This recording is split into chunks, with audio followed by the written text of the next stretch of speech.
पातकां बोगसूंची पदवी आसो जेजू आतां पातक्या संगी पंक्तीर बसला. फारिजेव मात्र हें पळयवन तुमचो मेस्त्री सुंकांगारां आनी पातक्यां सांगता काता जेवता कित्याक म्हणून विचारतात. जेजून केल्लें फारिजेवां प्रकार चूक.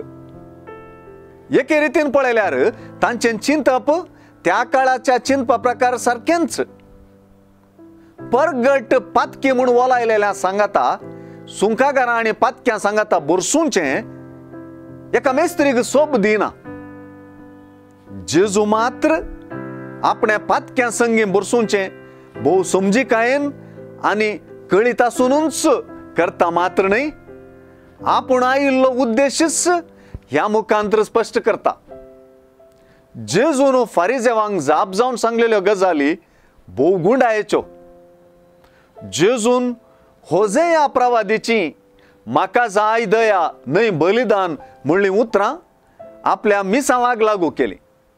हे दिशेन हांव आयलां पातक्यांक आपोवंक भगवंतांक न्हय म्हणलीं उतरां जेजूच्या प्रवादी मिसावाचो वांटो जाली. भलायकी आसलेल्यांक वैजाची गरज ना, ताची गरज आसा पिडेस्तांक म्हणल्या उतरांनी जेजू पातक्यांक मात्र न्हय पातक वळखतल्या सर्वांचो वैज जालो. हे म्हज्या फाटल्यान म्हणून मातेवाक आपोवच्या मुखांतर जेजू मातेव म्हाका जाय म्हणालो.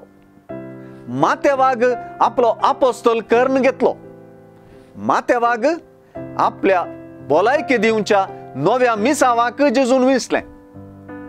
सुवार्थेकार मातेवूच ही गजाल बरयता आसता जेजूचो पाटलाव करून आपणे कशें पातकी जिवीत सांडून नवें जिवीत विसलें तें तो विवरिता म्हूण बघना हांगी.